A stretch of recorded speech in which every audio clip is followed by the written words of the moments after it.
오늘 마태복음 14장 1절로 12절 말씀을 통해서 죄는 회개해야 합니다 라는 제목으로 하나님 말씀 증거하겠습니다. 살아서 누리는 천국, 죽어서 영원히 사는 천국, 마태복음 강의의 79번째 시간입니다. 올해 하나님이 우리에게 주신 약속의 말씀은 공급하신 하나님의 역사입니다. 하나님께서 우리의 삶 속에 그 영광 가운데 그 풍성한 대로 넉넉하게 우리의 모든 것들을 채워주시게 될 줄로 믿습니다. 신실하신 하나님, 그 은혜의 하나님의 약속을 믿고 올 한 해 우리 모두가 하나님의 공급하심을 받는 귀한 역사가 꼭 있기를 바랍니다. 하나님의 공급은 안전입니다. 즉 복입니다. 그것은 우리에게 재정의 복을 주시고 또 가정의 복을 주시고 우리 인생의 성공의 복을 주시고 교회의 복을 주시고 뿐만 아니라 우리의 육신의 강건과 장수의 복을 주시고 마음의 평강의 복을 주십니다. 또한 우리의 인생길을 인도하여 주십니다. 그래서 방황하지 않게 만들어주시고 길을 잃지 않게 하십니다. 뿐만 아니라 충만한 기쁨, 영원한 즐거움으로 천국의 기쁨을 우리에게 주십니다. 하나님께서 이 놀라운 공급의 은혜를 부어주실 때 반드시 우리가 준비해야 될 것은 믿음입니다. 하나님은 믿음을 통해서만 우리에게 이 모든 약속을 실현할 수 있습니다. 그래서 믿음이라고 하는 수도관을 통해서 수원지에 있는 그 풍부한 물이 우리에게 오는 것처럼 그 믿음을 반드시 준비해야 합니다. 믿음이 없으면 하나도 받을 수 없습니다. 믿음이 구멍난 믿음이라면 하나님은 풍성하게 주시지만 우리의 삶에 오는 것은 거의 없는 것입니다. 믿음이 건강하고 또 믿음이 크고 믿음이 온전할 때 하나님이 주시는 모든 것들을 우리가 받고 누릴 수 있습니다. 믿음은 자기 안에 있는 간절함이 아닙니다. 믿음은 느낌도 아닙니다. 믿음은 교회 안에서 생활하면서 내가 이렇게 열심히 하고 있는 봉사의 모습 또 헌금 드리고 있는 모습으로 나타나지도 않습니다. 믿음이라고 하는 것은 들음에서 나오고 들음은 그리스도의 말씀이다 라고 말씀합니다. 그러기에 믿음은 항상 하나님의 말씀과 연관되어 있습니다. 하나님의 말씀을 잘 듣고 하나님의 말씀을 잘 알고 그 하나님의 말씀을 그대로 믿어서 그대로 순종하는 것, 이것이 바로 믿음입니다. 그러기에 하나님은 하나님의 말씀인 성경을 우리에게 주시고 또 하나님의 교회 공동체 안에서 영적 리더 주의 종 목사님을 세워서 하나님의 말씀을 선포하게 하시고 그 말씀을 들어서 내 삶 속에 그 말씀을 적용하고 그 말씀대로 살아가고 또 직임과 우리에게 직책을 주어서 그 일들을 감당하게 하실 때 이것을 잘 알고 잘 듣고 그리고 나서 그 믿음대로 기쁨으로 순종하는 것입니다. 내가 하는데 겉모습은 순종하지만 그 속이 기쁘지가 않다면 그것은 하나님이 받으실 만한 순종이 되지 못합니다. 왜 이런 일들이 생기느냐? 우리 안에 있는 고정관념들 때문입니다. 그래서 그 고정관념을 다 버리고 하나님 안에서 기쁨으로 하나님의 말씀을 잘 알고 또 잘 듣고 무슨 말씀인지 알아서 그대로 순종하는 그 믿음을 통해서 하나님이 우리에게 공급하시고자 하는 그 모든 것들을 올 한 해 우리가 다 받고 누리는 귀한 은혜가 있기를 바랍니다.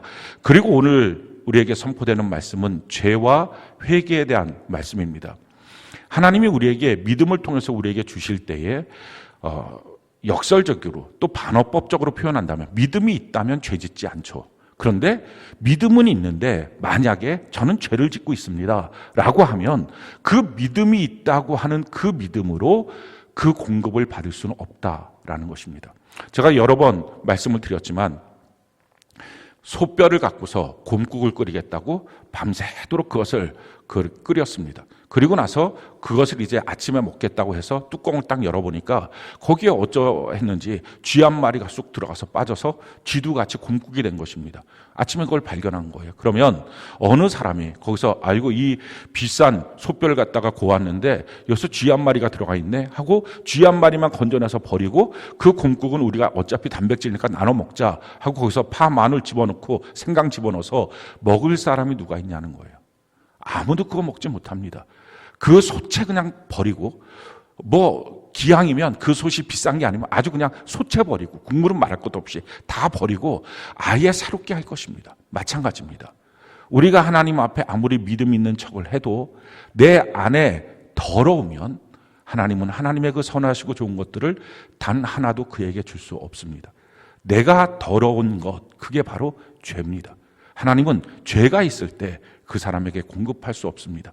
깨끗한 자를 쓰시고 깨끗한 곳에 하나님은 공급하십니다. 성경은 우리에게 이와 같이 말씀합니다. 디모데후서 2장 20절로 21절 우리가 한번 읽어볼까요? 시작.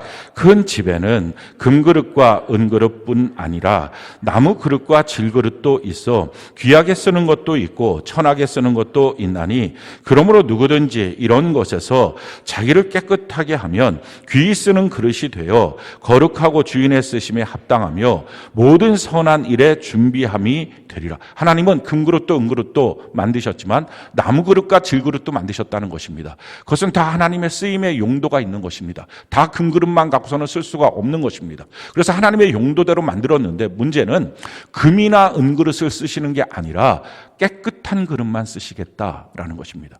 하나님이 주시는 것, 하나님이 공급하시는 것, 하나님이 쓰는 사람의 특징, 그것은 깨끗해야만 하나님이 쓰신다라는 것입니다. 그래서 우리 안에 더러움이 있다면 그 더러움이 바로 죄인데 이 죄가 있다면 하나님은 우리의 모든 것들에서 응답할 수 없고 쓰실 수가 없는 것입니다. 오늘 예배를 통해서 우리 안에 있는 이 죄를 다 뽑아내고 던져버리고 죄 짓지 않는 그리스도인으로 우리가 살아가는 이 첫날이 되는 귀한 은혜가 있기를 바랍니다. 오늘 성경에 등장하고 있는 이 분봉왕 헤롯이라고 하는 사람은 예수님 태어났을 때 있었던 헤롯 왕, 헤롯 1세라고 말하는데 그 사람의 아들입니다. 헤롯 안티파스, 정확하게 말하면 이 헤롯 안티파스라고 하는 이 분봉왕은 갈릴리 지역을 분할해서 통치하고 있었던 사람입니다. 근데 그가 자기의 친동생이었던 빌립의 아내였던 헤로디아, 이 아내를 뺏어서 자기 아내로 삼고 기양에 자기 아내로 있었던 사람은 이혼을 합니다. 그 일이 매우 잘못됐기 때문에 침례 요한이 그것은 잘못된 일입니다 라고 그것을 선포합니다. 그 선포한 일 때문에 침례 요한을 죽이고자 하지만 사람들이 그들을 선지자라고 알기 때문에 그를 죽이지 못하고 옥에만 가둬둡니다. 그리고 얼마 지나지 않아서 자기 생일이 되었을 때 그 헤로디아의 딸이 그 연석에 나와서 춤을 춥니다. 그 모습을 보고 그냥 기분이 좋아서 허풍된 맹세를 합니다. 내가 뭐든지 너가 원하는 건 다 줄게, 이런 말을 하죠. 근데 그 헤로디아의 딸이 자기 어머니의 가르침을 받아서 그래서 침례 요한의 목을 그 쟁반에다 담아서 나한테 지금 갖다 주세요. 자기가 헛맹세한 것, 그것 때문에 사람들이 눈치를 보이니까 또 그것을 어쩔 수 없이 지켜야 되겠다고 해서 침례 요한의 목을 잘라서 거기다 줍니다. 그걸 갖고 자기 어머니한테 갖다 주죠. 그렇게 죽이고 난 다음에 그냥 그 마음속에 두려움이 생겨갖고 예수님이 말씀을 선포하시고 예수님이 능력을 행하니까 그 자기 신하들한테 또 말합니다. 야, 이거 침례 요한이 환생했나 보다. 그렇지 않고서는 그럴 수가 없다. 자라보고 놀란 가슴 소뚜껑 보고 놀랜다고 그렇게 계속 두려움에 빠져 삽니다. 그러면서도 그 욕심이 끊임이 없는 것입니다. 나중에 아그리빠 왕이 되어서 그래갖고 그 통치하는 모습을 보고 자기가 시기심이 생겨서 자기도 실질적인 그냥 분봉왕이 아니라 실제적인 왕이 됐으면 좋겠다 하는 마음을 갖고 로마로 가갖고 황제 카리큘라한테 자기도 왕 되게 해달라고 그렇게 애원하다가 반역자로 몰려서 프랑스 남부 지역으로 자기 그 헤롯이랑 같이 그 추방을 받아서 비참한 최후를 맞게 됩니다.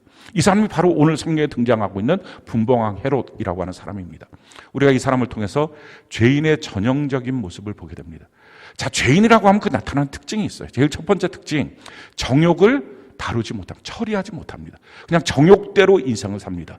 우리가 모든 죄를 짓게 되는 이유는 그 앞에 반드시 욕심이 발동해서 그렇습니다. 성경은 우리에게 이와 같이 말씀합니다. 야고보서 1장 14절 15절 우리 같이 한번 소리 한번 읽어봅시다. 시작. 오직 각 사람이 시험을 받는 것은 자기 욕심에 끌려 미혹됨이니 욕심이 잉태한 즉 죄를 낳고 죄가 장성한 즉 사망을 낳느니라. 그렇습니다. 욕심이 잉태해서 죄가 됩니다. 내 안에 욕심이 발동하니까 마귀가 우리로 하여금 죄짓게 만들고자 할 때마다 반드시 하는 것, 내 안에 욕심을 발동시키고 그 욕심 때문에 죄를 짓고 그 죄의 결과는 우리를 사망, 죽게 만들고 망하게 만드는 것, 이것이 바로 마귀가 하는 일이고 우리 안에 죄의 역사들의 모습이 되는 것입니다. 그래서 죄 짓는 사람들, 죄인의 특징들은 자기 안에 욕심이 발동할 때 그것을 통제하지 못하고 절제하지 못합니다. 창세기 3장의 최초의 인류의 죄를 짓는 모습을 보면 마귀가 가서 이 아담과 하와에게 무엇을 하냐면은 그 선악과의 모습을 보여주면서 이렇게 처음에 말합니다. 이 동산에 있는 실과 전체를 하나님이 다 먹지 말라고 했느냐? 이렇게 하나님에 대한 오해를 줍니다. 그러니까 그 마음속에 쉽게 말하면 원망과 불평을 심어주는 것입니다. 원망과 불평이 일어나야 자기 안에 욕심이 발동하니까 마귀가 그걸 심어주는 것입니다. 혹시 여러분들 가운데 지금 주어진 자기의 삶에 대한 원망과 불평이 있다면 100% 마귀가 죄짓게 만들려고 하는 시도입니다. 그 원망과 불평을 끊어내고 그리스도인은 범사에 하나님께 감사하는 것입니다. 이것이 마귀를 이기고 죄를 이기는 능력의 첫걸음입니다. 근데 그게 통제가 안 되는 거예요. 그래서 거기서 더 나가다 보면 말씀을 무시합니다. 말씀에는 분명히 선악과 먹으면 죽는다 했는데 마귀가 말합니다. 그거 절대 죽지 않아. 하나님의 말씀에 대해서 쉽게 여기고 무시하게 만들고 별로 관심을 두지 않게 만듭니다. 그리고 나서는 이거 먹으면 너가 하나님처럼 돼. 잘못된 죄악의 비전을 심어주는 것입니다. 그래서 죄 지으면 행복할 것 같고 죄로 가게 만듭니다. 아니, 더 정확하게 말하면 행복이라고 자기 눈에 보이는 것, 그게 정말 하나님 주신 것처럼 보이지만 사실은 죄의 결과들이 너무나 많은 것입니다. 그것이 분별력을 상실하는 것입니다. 아브라함의 조카였던 롯이 소돔과 고모라 땅을 바라보면서 너가 원하는 땅을 선택하라 했을 때 소돔과 고모라 땅을 바라보면서 이렇게 말합니다. 이 땅은 여호와의 동산 같고 그 다음에 중요합니다. 애굽 땅과 같았다. 어떻게 하나님이 주신 축복의 여호와의 동산이 타락한 땅 에덴 그 애굽과 같을 수 있습니까? 그런데 그것에 대한 분별력이 없는 것입니다. 왜? 이미 자기 안에 말씀을 어겼기 때문에, 말씀을 넘어가기 때문에. 그래서 결국 나타나는 현상이 뭡니까? 그 말씀대로 결국은 타락하고 방탕하고 자기의 모든 것을 다 잃어버리고 그렇게 영원히 하나님의 회중에 들지 못하는 불행한 족속이 되고 마는 것입니다. 우리도 마찬가지예요. 우리의 모습의 정욕을 잘 제어할 수 있는 것. 그리스도인의 삶의 모습을 성경은 이와 같이 말합니다. 갈라디아서 5장 24절 우리 같이 한번 읽어볼까요? 시작. 그리스도 예수의 사람들은 육체와 함께 그 정욕과 탐심을 십자가에 못 박았느니라. 우리 안에는 삼정 삼욕이 있습니다. 하나님이 주신 것입니다. 인정, 감정, 애정, 성욕, 물질욕, 명예욕이 있습니다. 그런데 하나님이 이것을 주셔서 우리 안에 이걸 갖고 하나님을 잘 섬기고 영원한 천국을 향하여 걸어가도록 주신 것입니다.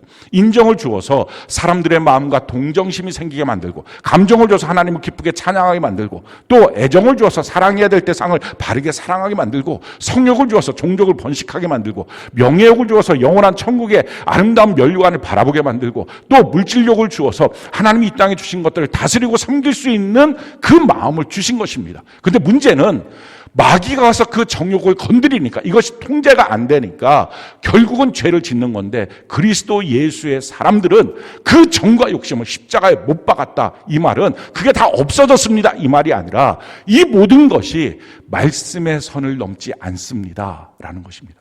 말씀 안에서 그 모든 것들을 하는 것입니다. 이것이 그리스도 예수의 사람입니다. 정욕을 통제하는 것, 이것이 그리스도인이고요.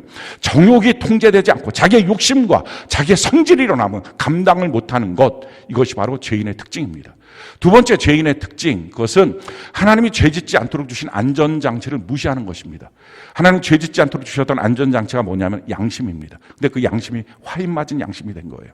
또 사람들의 시선과 말입니다. 그래서 사람들이 옆에 있으면 잘 죄짓지 못합니다. 그걸 하나님이 주신 거예요. 또 뿐만 아니라 말씀을 주셨습니다. 그런데 죄인들의 특징은 이것들을 자꾸 싫어합니다. 이것에서 피하려고 합니다. 그래서 자기 양심도 스스로 속이고, 뿐만 아니라 거기서 한 걸음 더 나가서 사람들의 시선과 말들도 듣기 싫어합니다. 자기에게 뭔가 안 좋은 말 듣는 거 굉장히 싫어합니다. 말씀도 자기한테 잘했다 하는 말을 듣기 좋아하지, 자기를 책망하고 질책하는 말씀을 듣기를 싫어합니다.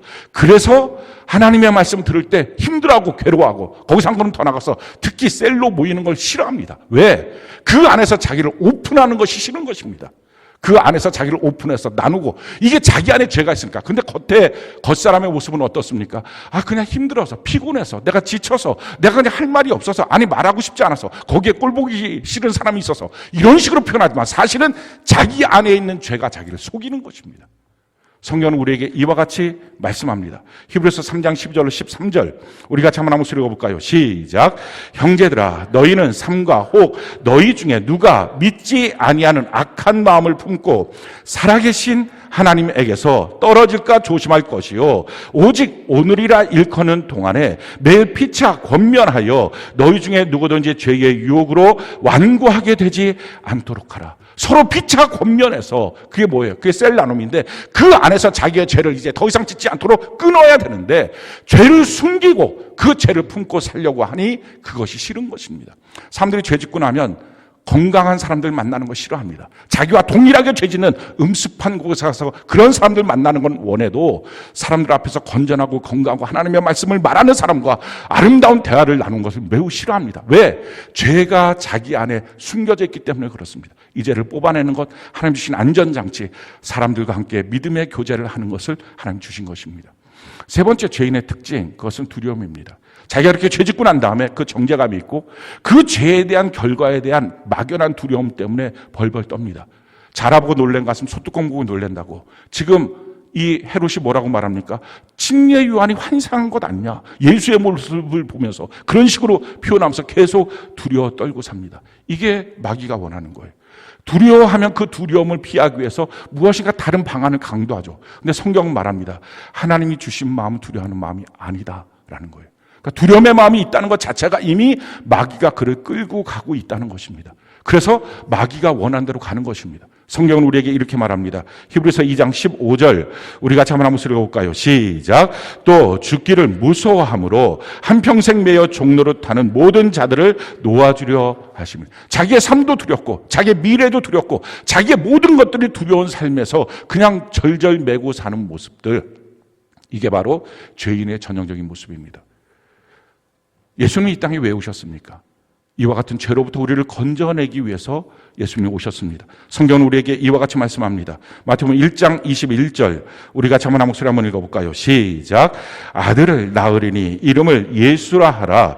그는 그가 자기 백성을 그들의 죄에서 구원할 자임이라 하니라. 예수님이 오신 이유, 자기 백성들을 죄로부터 건져내기 위해서. 그래서 예수를 믿는다는 것이 무엇이냐? 로마서 8장 1절로 2절 우리 같이 한번 목소리 한번 읽어볼까요? 시작. 그러므로 이제 그리스도 예수 안에 있는 자에게는 결코 정죄함이 없나니 이는 그리스도 예수 안에 있는 생명의 성령의 법이 죄와 사망의 법에서 너를 해방하였습니다. 아멘. 예수 믿는다는 것은 그렇기 때문에 정죄함이 없는 것입니다. 예수 믿는다는 것은 죄와 사망의 법에 살던 우리가 완전히 벗어나서 해방돼서 생명의 성령의 법 아래 사는 것입니다. 이것이 머릿속의 지식이 아니라 실제가 되는 삶. 오늘부터 이것을 우리가 진실로 누리면서 사는 것입니다. 어디에 가서도 담대하고 당당하고 자유할 수 있는 이 모습, 이것을 우리가 갖게 되는 것입니다. 그러기 위해서 우리가 분명히 알아야 될 것은 죄가 뭔지, 이 죄 문제는 어떻게 처리해야 될 것인지를 알아야 합니다. 죄가 뭡니까? 원어로 보면 하마르티아예요. 이 하마르티아라고 하는 말은 화살을 매겨서 쌌는데 그것이 관역에서 어긋난 엉뚱한 데 꽂히는 것, 이게 하마르티입니다. 한마디로 말하면 빗나간 인생, 이게 죄예요. 하나님 날 창조하시고 나로 하여금 살게 하신 길이 있는데 그 선한 하나님의 말씀을 따라 순종하며 살아야 되는데 그게 아니라 세상 풍조를 따라서 마음과 육체가 원하는 정욕으로, 욕심으로 사는 우리의 삶의 모습 가운데 내 삶이 빗나간 것, 이게 죄고 그것을 죄인이라고 말합니다. 이 죄의 결과가 어떨까요? 문제는 이 죄의 결과가 너무 무서운 거예요. 두 가지의 결과가 있는데 제일 첫 번째 결과, 죄는 반드시 그 사람을 망하게 만듭니다. 성경이 우리에게 이와 같이 말합니다. 로마서 3장 23절 우리 같이 한번 목소리 한번 읽어볼까요? 시작. 모든 사람이 죄를 범하였음에 하나님의 영광에 이르지 못하더니. 자, 죄가 있으면 하나님 앞에 서지 못합니다. 그리스도인은 외부의 어떠한 공격이나 어떠한 사람의 모습 속에서도 절대로 망하지 않습니다.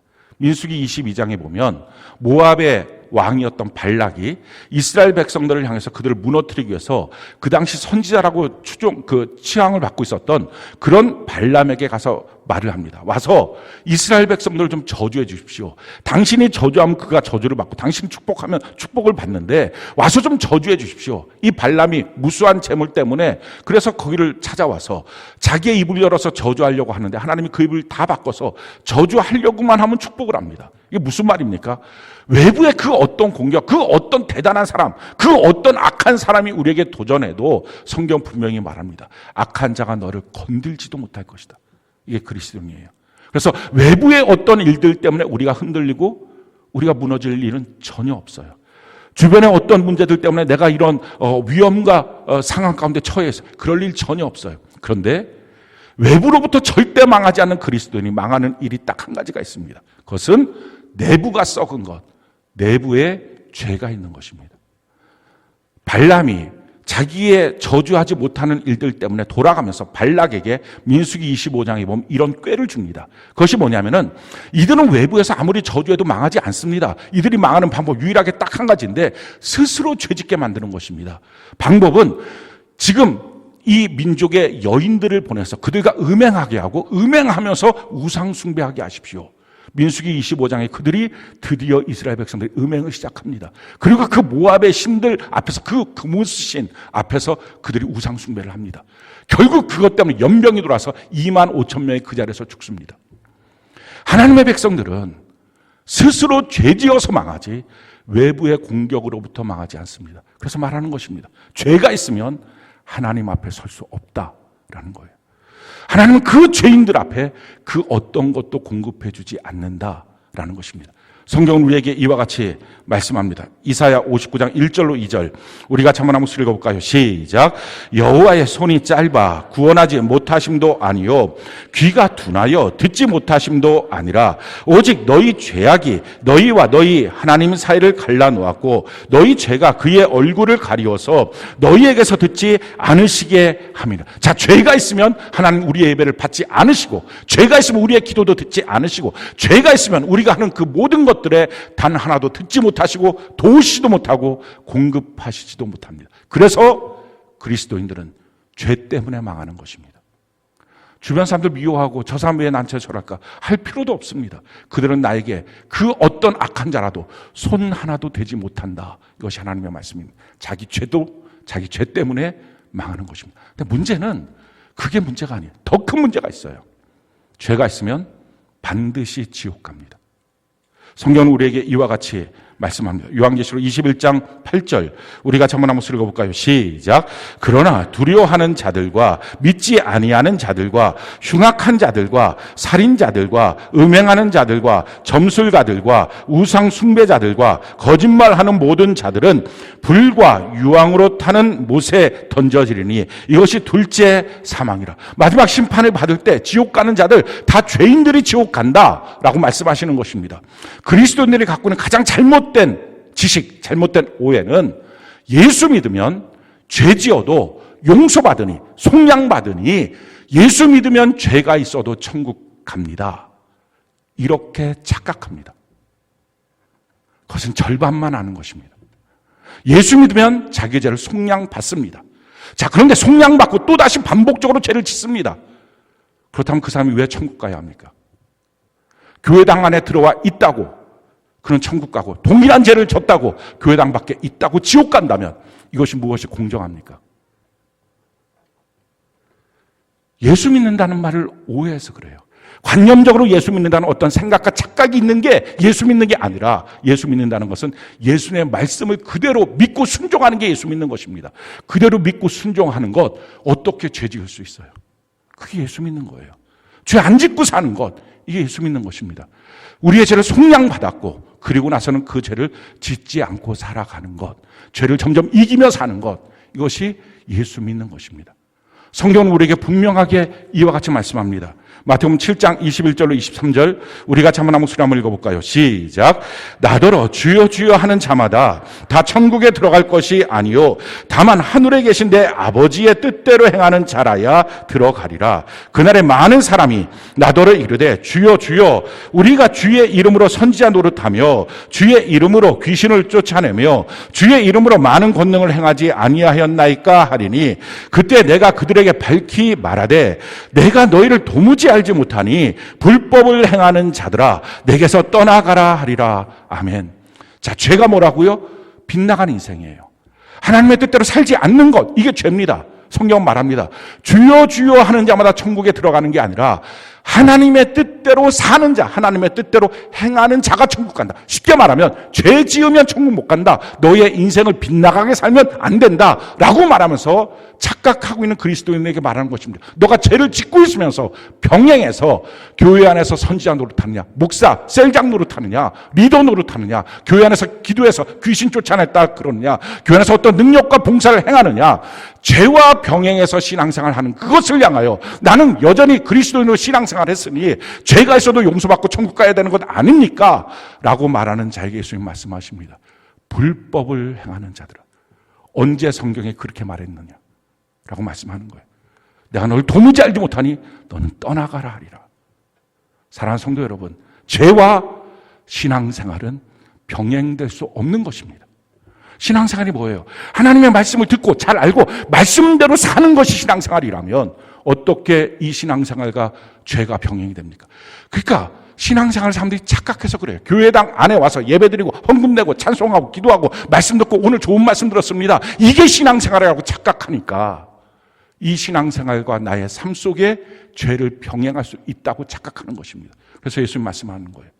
주여 주여 하는 자마다 다 천국 가는 거 아니다. 하나님의 뜻대로 행하는 자, 죄를 이기고 하나님의 말씀에 순종하고 이렇게 사는 자가 되는 것이다. 죄가 여전히 있으면서 선지자 노릇하고 귀신 쫓아내고 능력 행했다고 천국 가는 게 아니다. 불법을 행하는 자들아, 내게서 떠나가라 말씀하십니다. 그러면서 하나님의 교회 안에서 주님이 다시 한번 이와 같이 책망하십니다.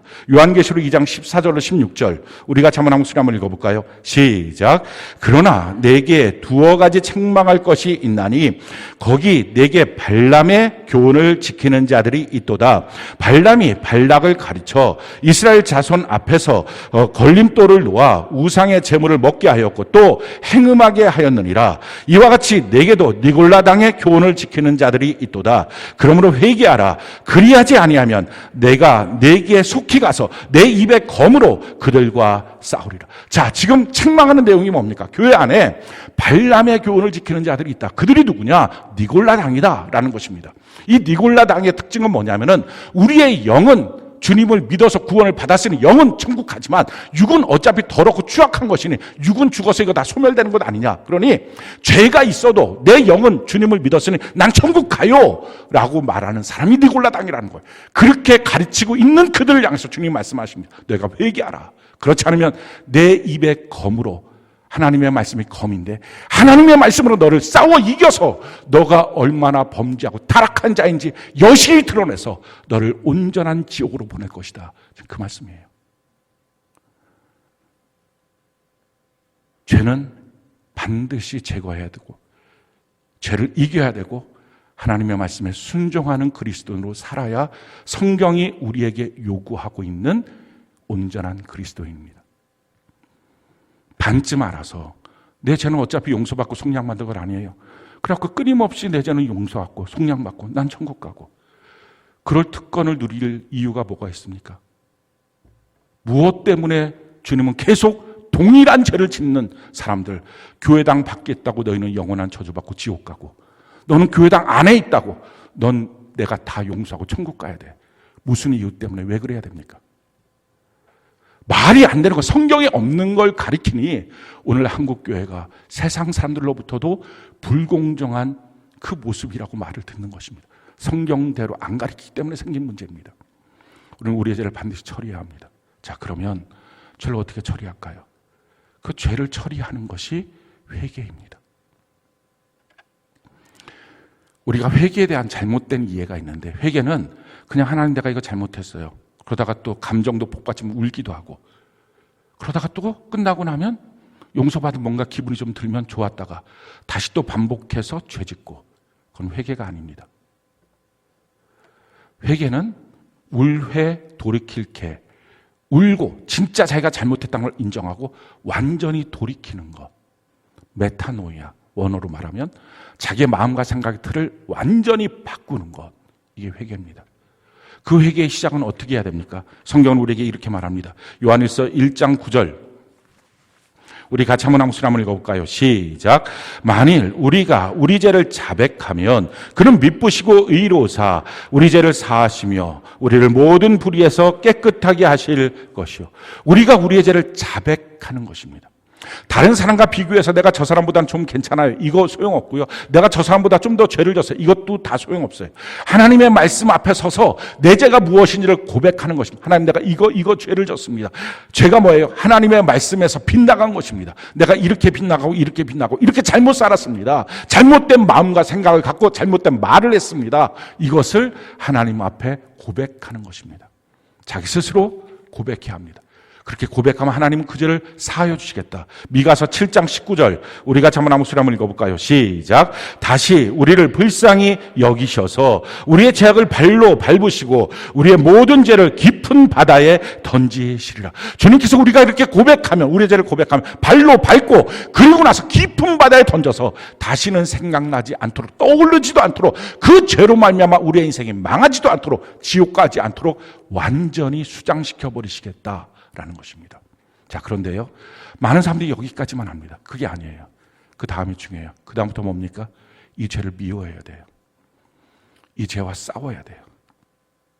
어떤 사람이 자기가 똥 싸놓고 그걸 비닐 안에다가 집어넣어서 꽁꽁 묶어서 냄새 안 나게 하고 그거를 비단 비단 헝겊에다가 딱 묶어서 똥이 처음에는 따뜻하고 몽글몽글하니까 이거 부드럽고 좋다고 품고 다닐 사람이 누가 있어요? 죄는 더러운 거예요. 악한 거예요. 싹 던져버리는 거. 그래서 하나님 앞에 잘못했다고 하고 난 다음에 그 죄가 또 좋아지는 것이 아닙니다. 성령께서 책망하심으로 말미암아 그 죄가 미워지는 거예요. 싫어지는 거예요. 성경은 우리에게 이렇게 죄에 대해서 말씀합니다. 요한에서 3장 8절로 9절 우리가 한번 한번 한번 읽어볼까요? 시작. 죄를 짓는 자는 마귀에게 속하나니 마귀는 처음부터 범죄함이라. 하나님의 아들이 나타나신 것은 마귀의 일을 멸하려 하심이라. 하나님께로부터 난 자마다 죄를 짓지 아니하나니 이는 하나님의 씨가 그의 속에 거함이요 그도 범죄하지 못하는 것은 하나님께로부터 났습니다. 죄를 짓는 자마다 마귀에게 속하나니, 실질적으로 겉모습은 자기가 교회당 안에 왔다 갔다 하면서 나 그리스도인이고 나 구원받았고 나 하나님의 자녀다 라고 겉모습은 말하면서 실제적인 그의 주소는 마귀에게 속한 자, 죄를 갖고 있는 자입니다. 그러니 마귀에게 속한 그가, 마귀가 하나님을 예배하고 마귀가 하나님께 기도하고 마귀가 하나님께 헌금 드리고 마귀가 하나님께 봉사하는 것을 어떻게 하나님이 견디시겠느냐 하는 거예요. 그걸 하나님이 단 하나라도 받으실 수 있겠냐 하는 거예요. 죄가 없어져야 됩니다. 죄는 마귀에게 속한 거예요. 그 현주소가 마귀에게 있는 것입니다. 그래서 말합니다. 처음부터 마귀는 범죄한 자고, 그리고 이런 마귀를 멸하려고 오신 분이 예수님이시다. 그러면서 말씀하시죠. 하나님께로부터 난 자, 우리가 구원받고 하나님께로 나서 거듭났잖아요. 거듭난 자의 특징은 뭐라고요? 죄를 짓지 아니하나니 이는 하나님의 씨가 그 속에 거함이라. 하나님의 씨가 있어서 죄 짓지 않는 자로 바뀌어졌다라는 것입니다. 사람들이 이런 생각을 해요. 사람이 어떻게 죄 안 짓고 살아요? 그래요. 사람이니까 죄 짓는 게 아니고요. 죄인이니까 죄 짓는 거예요. 하나님은 사람을 창조하실 때 죄 짓지 않는 사람으로 만드셨어요. 아담과 하와, 죄 짓지 않는 사람인데 죄가 들어와서 죄인이 된 것입니다. 우리가 예수를 믿을 때 죄인된 우리의 모습이, 완전 타락한 우리의 모습이 완전히 새롭게 거듭났다 그럽니다. 거듭난 게 뭐예요? 이제 하나님의 자녀로 죄 짓지 않는 사람으로 바뀌어진 것입니다.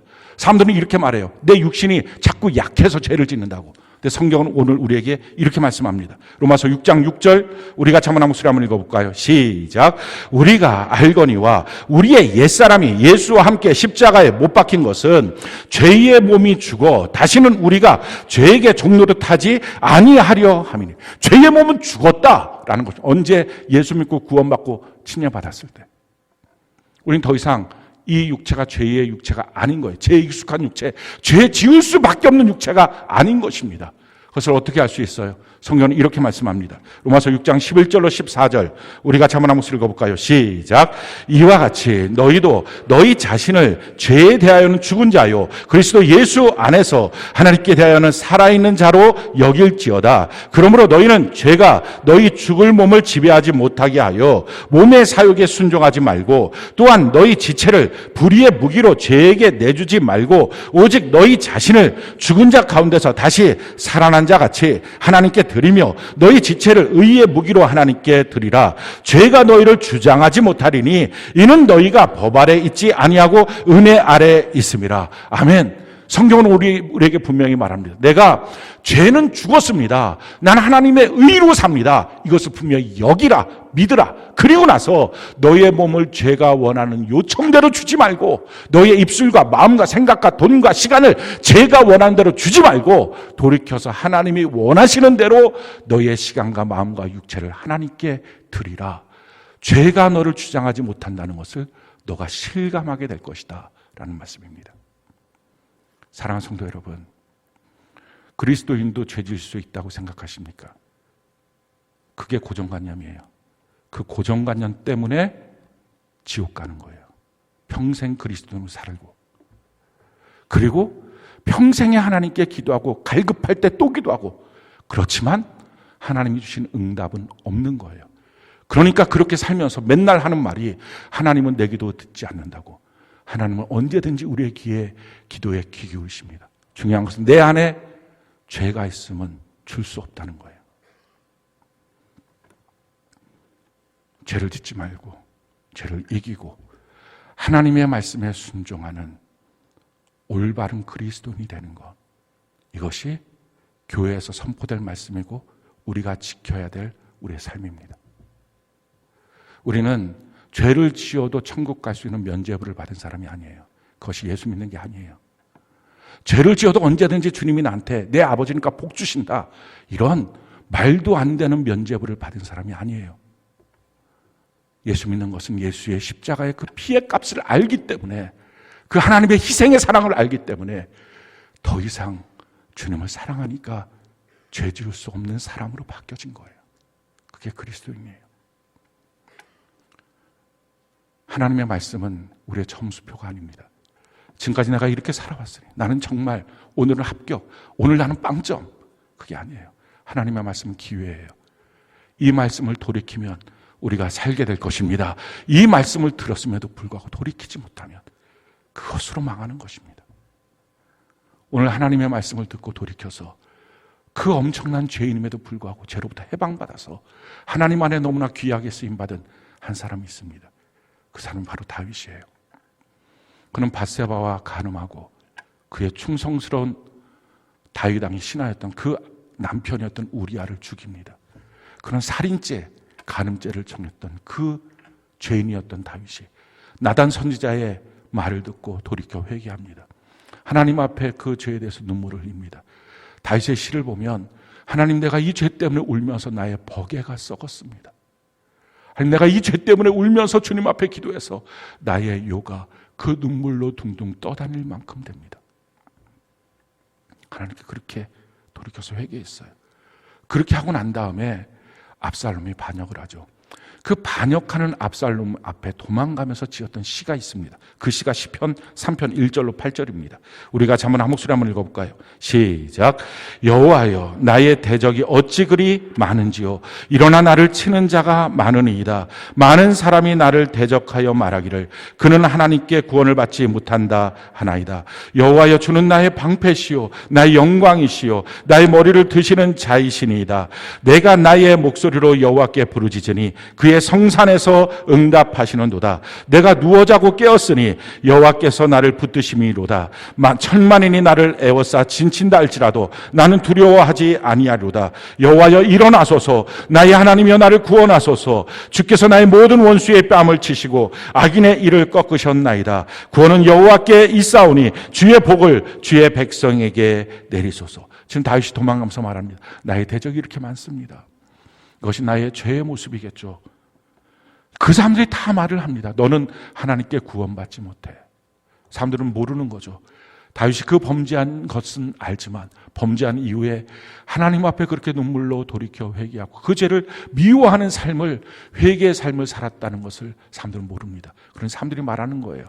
그래, 너는 그 죄 때문에 하나님께 구원받지 못할 거야. 근데 다윗은 하나님과의 관계가 회복됐어요. 회복되고 난 다음에 그가 이렇게 자신 있게 말합니다. 여호와여, 주는 나의 방패시오, 나의 영광이시오, 나의 머리를 드시는 자입니다. 이 머리를 든다는 게 이런 말입니다. 수많은 신하들이 있을 때 왕이 지나가면서 특별히 그에게 상 주고 싶을 때, 누구요? 고개를 들라, 이 앞으로 나오라, 내가 너에게 이 상을 주겠다. 지금 이 다윗은 하나님 앞에, 하나님은 수많은 사람 앞에 내 머리를 들게 하시면서 나를 다시 존귀케 하시는 분이십니다. 그러면서 다윗이 고백합니다. 내가 하나님께 기도했을 때 하나님은 나의 죄가 씻겨짐으로 하나님께 응답을 받았고, 누워 자고 깨어도 내 주변에 그런 적군이 많아도 내가 편안히 잘 수 있었습니다. 천만인이 나를 둘러싸 진친날지라도 나는 두려워하지 않습니다. 죄로부터 해방된 사람, 두려움이 상실한 사람, 두려움이 없고 어디를 가든지 당당함과 담대함으로 자유할 수 있는 사람, 그 사람이 그리스도인이에요. 그러면서 말합니다.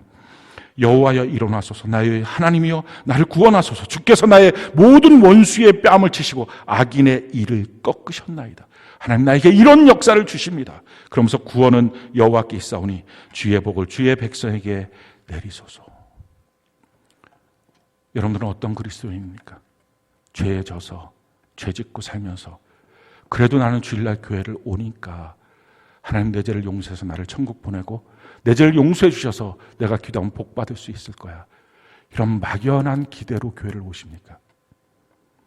신앙생활은 분명한 거예요. 하나님의 말씀 정말 그렇게 써져 있는지. 중요한 것은 그 죄를 품고서는 하나님의 복도, 천국도 없습니다. 그가 교회 안에서 무엇을 했든 소용없습니다. 우리 죄를 다 버리는 것입니다. 하나님께 자백하고 그리고 그 죄를 미워하는, 성령의 감동으로 미워하기 시작하는 것입니다. 그래서 반복하지 않는 것입니다. 죄 짓지 않고 죄를 이기고 하나님의 말씀대로 살아가면서 그 당당함과 담대함으로 이 땅을 살아가는 그런 그리스도인, 죄 짓지 않는 그리스도인. 오늘 우리가 우리의 모든 죄를 회개하고 그런 은혜와 축복의 첫날이 되는 귀한 역사가 있기를 예수님 이름으로 축원합니다.